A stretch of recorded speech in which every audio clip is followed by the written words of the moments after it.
Okay, interview with Jude, marking. Okay, Jude, let's start with Dima Health. What is Dima Health? What do you guys do? Thank you very much. Dima Health is becoming a movement where we are bringing together stakeholders from across Africa to address the pertinent issue of maternal mortality, given its scale in Africa. Africa contributes to close to 70% of a global burden, a global number of maternal mortality. That was immediately my question, like Yes. 70%. Yes, even if we contribute only 15% of the world's population, or 70% of women who die on a yearly basis across the world come from Africa only. Incredible. Okay. And over the last 20 years, the world has seen a decline in almost every region, while Africa has remained steady in terms of the number of women who die on a daily basis. And it varies between countries, where in some countries it could be as high as 240 women dying daily. In instances, it's been described as bad as crashing a plane on a daily basis, which is horrific. Lack of, sorry to sound very morbid, but that's the reality. Yeah, no, you know. absolutely. And in countries where they could have a better hold or control, the number of children who die from women is equally that high. South Africa, for instance, close to 70 children die on a daily basis as infants under the first 40 days of life. Why? Infection, bleeding, and many other complications that could be prevented through better maternal health. Okay. Or improving access to maternal health services. I mean, these babies won't walk to the clinic. So if we make health services more accessible to their mothers, they are better able to get to the service that they need to prevent most of these issues. Okay, perfect. So what do you do? How do you solve this problem? Yeah, recently we were in a meeting where we had a group of experts. These are people who have been working on this topic for going to 40 years, some even retired. And many of them are very convinced that their solution is the silver bullet. But again, you listen to one says, no, if we can get these women to the clinic, the problem's solved. The other says, no, women in some very remote places would never go to the clinic because of cultural issues, because of beliefs that are rooted in religion and culture, and they will never go to the clinics. So once they take them to the clinic, the other says, no, they will never come, no matter what you do, even if you put a taxi and Uber in front of their house, you know. So, but again, what that tells us is that there's no silver bullet, that a combination of solutions is a way to go. And fortunately too, over the years, a lot of research has been done, and we are very well aware of the contribution of various elements to solving this problem. I mean, some would tell you that adding better transportation reduces the problem by 70%. Oh, fantastic. Some would tell you that training nurses to be more competent, on doctors to be more competent to provide care reduced by a certain amount. So at the end of the day, by the time we put all this together, we can begin to drive that down. However, the complexity of doing this is increasingly becoming humanly impossible. It's like moving, you have more than an octopus with many hands all over, and you're trying to have it all in check. I wanted to say, like, that's the one thing the international community specifically does, is to cluster Africa. It's Africa, but it's not. It's 50 odd different countries, different cultures, immensely different languages. The level of education, socioeconomic differences. It's incredible. Like, you can't just go like, this is an African problem. It is an African problem, sure, but it is very country specific, and each country comes with different cultural, different logistical. So, I mean, this is a massive task that lies ahead of you. So I mean, with that, we've also even found that even within countries, you have huge variations and transitions, because you try to solve the problem here, it moves this way. You go to this area, it goes the other way. I mean, it was formerly seen as a rural problem. Those in Uganda would tell you that urban areas are inundated with demand on the system that is driving up mortality again. So what we are then hoping to do is to create a system that is intelligent enough to almost in real time track this problem across places simultaneously. So when certain thresholds are reached, we're able to respond. But the response also takes into consideration culture, infrastructure, an ecosystem that you can mobilize in various areas that are unique to that particular area.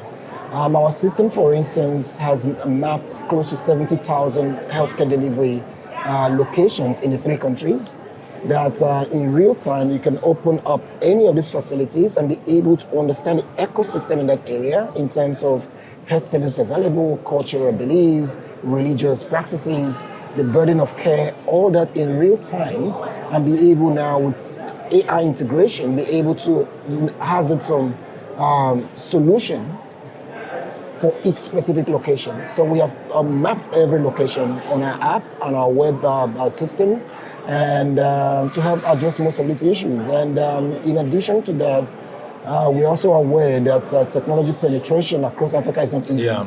So for that, we also strive to create solutions that are responsive to different localities. There are places where you will encourage using mobile phones, others SMSs, others setting up a call center, or even having a human being that's empowered to walk through to those in need.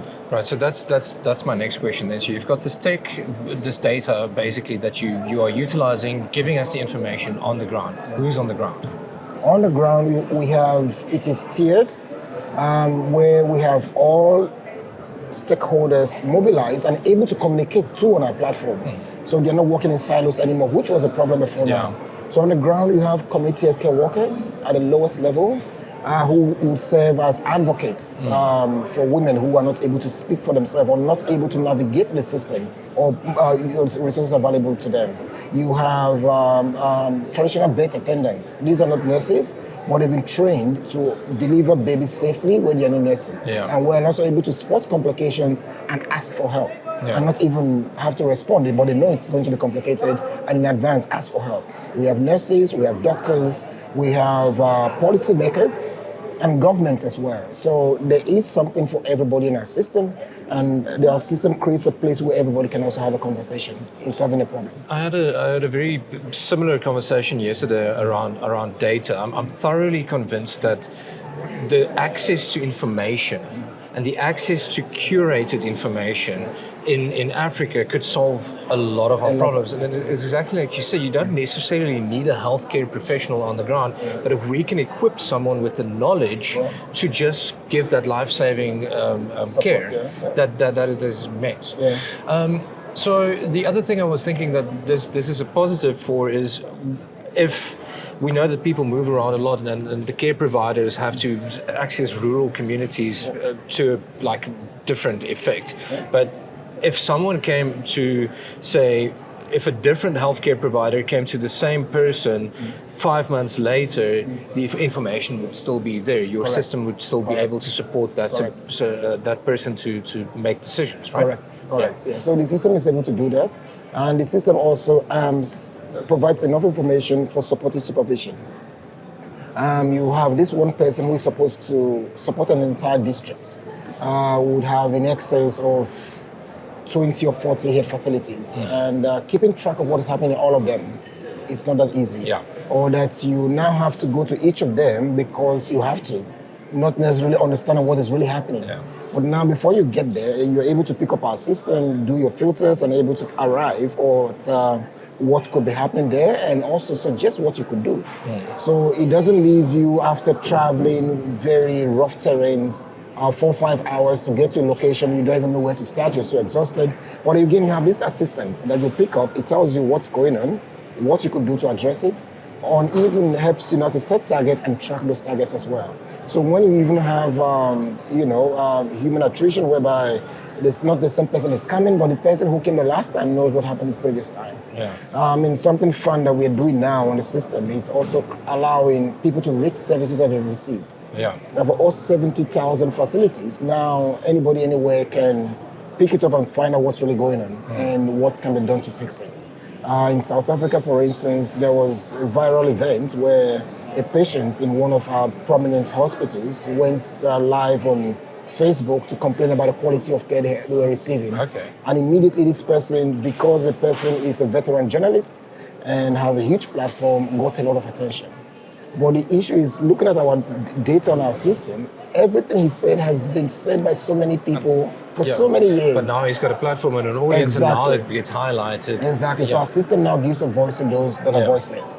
But the question then is, how do you get those who matter to look at what's being said? We're hoping that now we're going to create a social movement, by getting communities to become more active in such a system, and that would force people to begin to respond.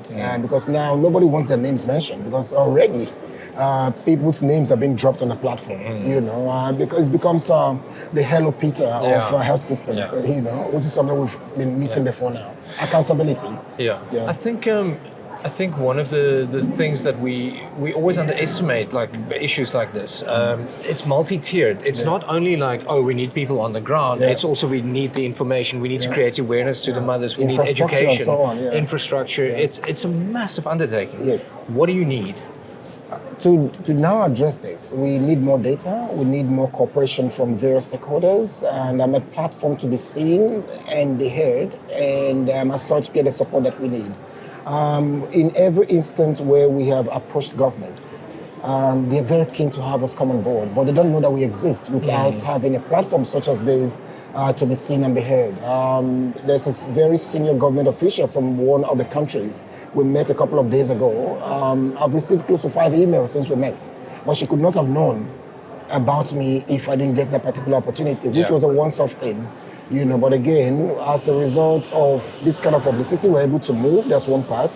The generous funding we've received from the RISA fund has also been very good in helping us move, innovate, and make accessible to people. And it's for that reason too, when we meet governments and they say, what do we need to get? I say, nothing. We've been supported by a very generous donor. But again, part of our long-term plan is to say, how do we sustain this beyond them? And a lot of that will come from still partnering with various stakeholders. Fantastic. Fantastic. Is there anything else that you want to add? Anything that we've missed that we need to talk about? We're innovating, we're evolving, we are seeking support from those that these matter to contribute in their various ways. Policymakers, how do we work together? Governments, how do we contribute? And we have a suite of request to each group how we could work together. It's really to get that visibility to begin to get on board. Again, sustaining and developing this fully in the next 4 to 5 years would all continue to require the generous contribution of either donors and investors to a place where it's strong enough to become self-sustaining, which is our vision.